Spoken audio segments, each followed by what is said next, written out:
Satu kurniaan bila Allah bawa kita malam-malam, 1/3 malam, 2/3 malam, tepis segala yang lain, bangun menghadap Allah. Ada dosa minta ampun, susah minta jalan keluar, miskin minta dikayakan, sakit minta disihatkan, hidup minta dimatikan dengan husnul khatimah. Ya, lalu orang-orang yang seperti ini tuan-puan, dengan tambahan hujung ayat itu, wa mimma razaqnahum yunfiqun, dan daripada apa yang kami rezekikan dia nafkahkan dengan penuh tanggungjawab, penuh amanah, infak, digunakan, dibelanjakan dengan jalan yang benar.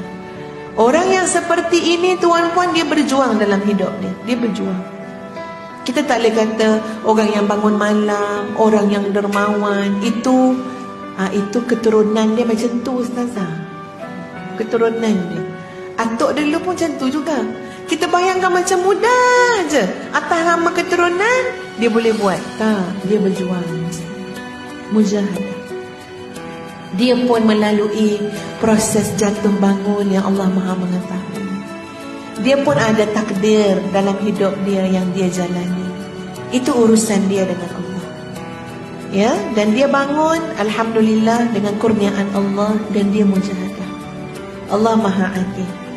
Jadi sesuai tak tuan-puan, dengan mujahadah, dengan pengorbanan, dengan kesungguhan menjaga iman, dengan kesungguhan membebaskan diri daripada kelalaian. Cuba bayangkan kita baca ayat 19 selepas berjuang. Cuba bayangkan nikmatnya membaca ayat 19 selepas kita berkorban, selepas kita berikhtiar. Mungkin tuan-puan, kita belajar daripada ramai sahabat-sahabat kita yang baik-baik sangat. Orang-orang yang sakit tenan, yang kritikal, tapi ya Allah, 2/3 malam dia basuh wajah dia dengan air wudu. Tak boleh dia berdiri, dia duduk. Tak boleh dia duduk, dia berbaring. Tak boleh dia berbaring selagi masih ada ingatan, dikelip mata dia. Untuk apa? Untuk menjaga dan menghormati 1/3 malam, 2/3 malam. Cuba bayang nikmat itu tuan-puan. Kita baca ayat 19 lepas berjuang. Dia kalau tak berjuang tak rasa apa sangat baca ayat 19. Jenis tidur baby 8 jam sehari. Ya, baby pun heran kenapa nenek dia tak bangun-bangun. Aku bangun dah, mak aku tak bangun lagi. Ya, kalau tak berjuang tuan-puan, tak ada apa yang pahit yang kita telan daripada perjuangan. Mungkin baca ayat 19 kering, tak ada rasa apa. Tapi orang bersusah payah. Tapi orang yang memang struggle dalam hidup dia untuk buat yang terbaik yang dia boleh buat, cuba baca ayat 19. Orang yang dah banyak menangis untuk jadi orang yang sabar. Orang yang dah banyak menangis berusaha untuk jadi orang bersyukur, cuba baca ayat 19. Amalladzina amanu wa 'amilus salihat falahum jannatul ma'wa nuzulam bima kanu ya'malun. Kita baca pun, ya Allah, mudah-mudahan aku dapat syurga, ya Allah. Tempat aku turun akhirat besok. Tempat aku maknanya nak landing kat mana akhirat besok? Nak landing mana? Nak mendarat di mana akhirat besok? Ada 2 tempat mendarat tuan-puan, dalam neraka, dalam syurga. Nak mendarat di mana? Nuzulan. Nuzulan tu pun daripada perkataan nazala, turun. Masya Allah. Ya, macam kita duduk kat atas lah. Dia punya perasaan tu, kat mana nak turun, kat mana nak turun, kat mana nak turun, kat mana lah nak mendarat. Ni tak tahu ni. Lain naik kapal terbang, tahu dah nak mendarat kat mana. Ini tak tahu ni, kat mana nak mendarat ni, kat mana. Ini benda surprise ni. Ya, benda mengejutkan. Tak tahu nak mendarat kat mana. Nuzulam bima kanu ya'malun. Oh, mendarat dalam syurga. Mendarat di syurga.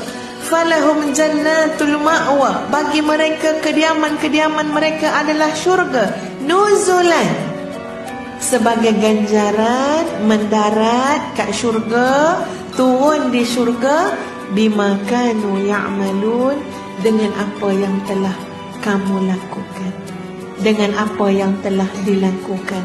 Muslimat, kalau pergi kubur, pergi makam para sahabat di Mekah, di Madinah, kita buat umrah dan ziarah kan? Macam mana masa kita bagi salam dekat makam, kita pergi dekat Jabal Uhud, kan ada makam syuhada Uhud, macam mana kita bagi salam? Assalamualaikum ya ahlal qubur. Ya, ada hujung dia, bima sabartum, kan?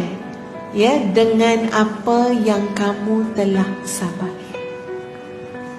Nak pergi perang kena sabar tak tuan-tuan? Kena sabar tak nak pergi perang? Ke tak payah sabar, syukur je? Kena sabar. Kita bukan perang, mereka bukan berperang guna pedang polisterin. Kalau guna polisterin macam anak-anak kita main, tak apalah, keteh-keteh tak sakit. Ini pergi perang tuan-puan, sabar meninggalkan seluruhnya kerana Allah. Kena sabar. Tinggal sungguh, tinggal. Memang potensi pergi perang antara hidup dan mati. Sungguh-sungguh antara hidup dan mati.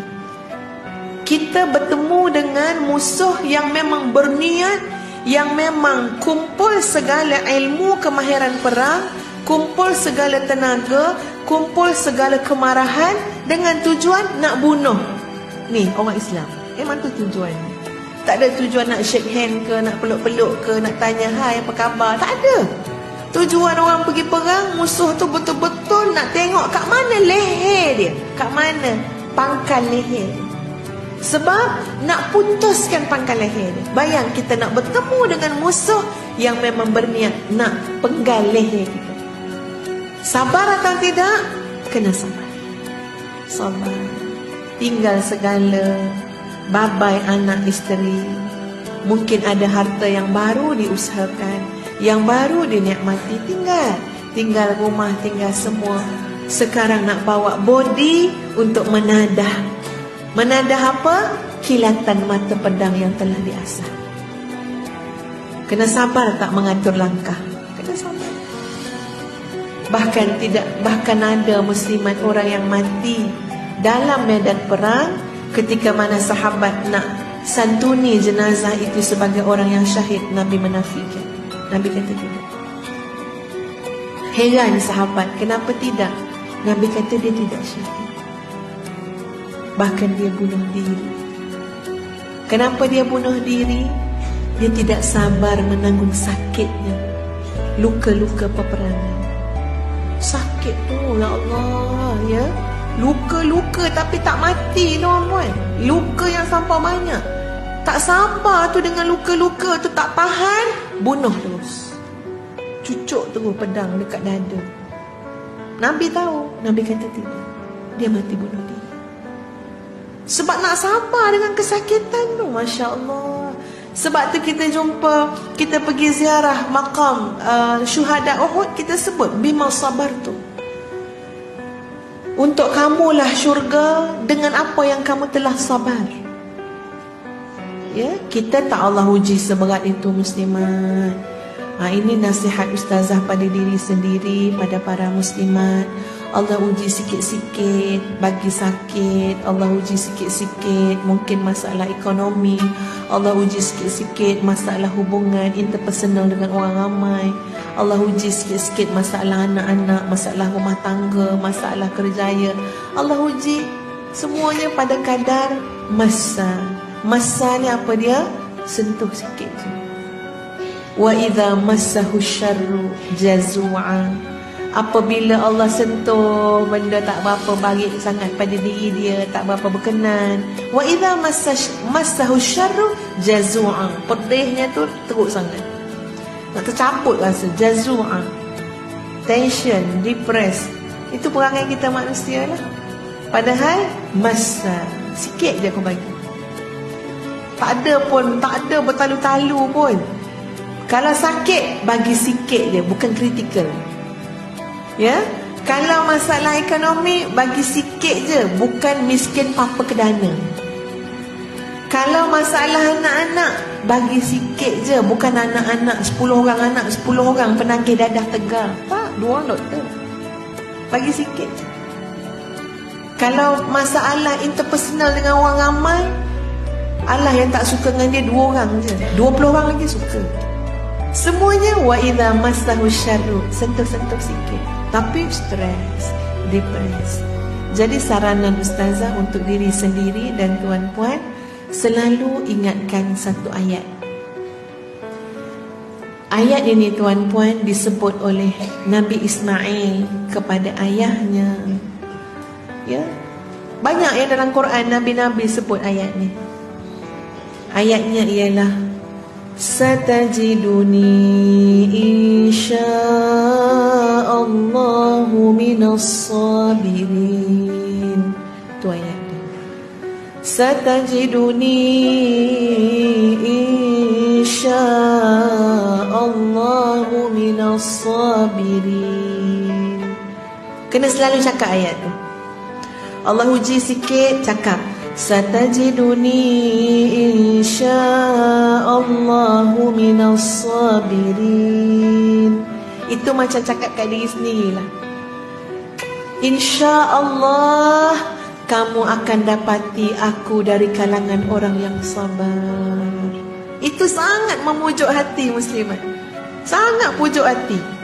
Anak kita buat PL, buat ragam, mencabar kesabaran kita.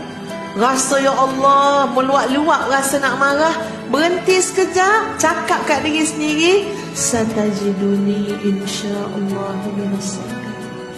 InsyaAllah, dengan izin Allah, kamu akan dapati mak ni sabar.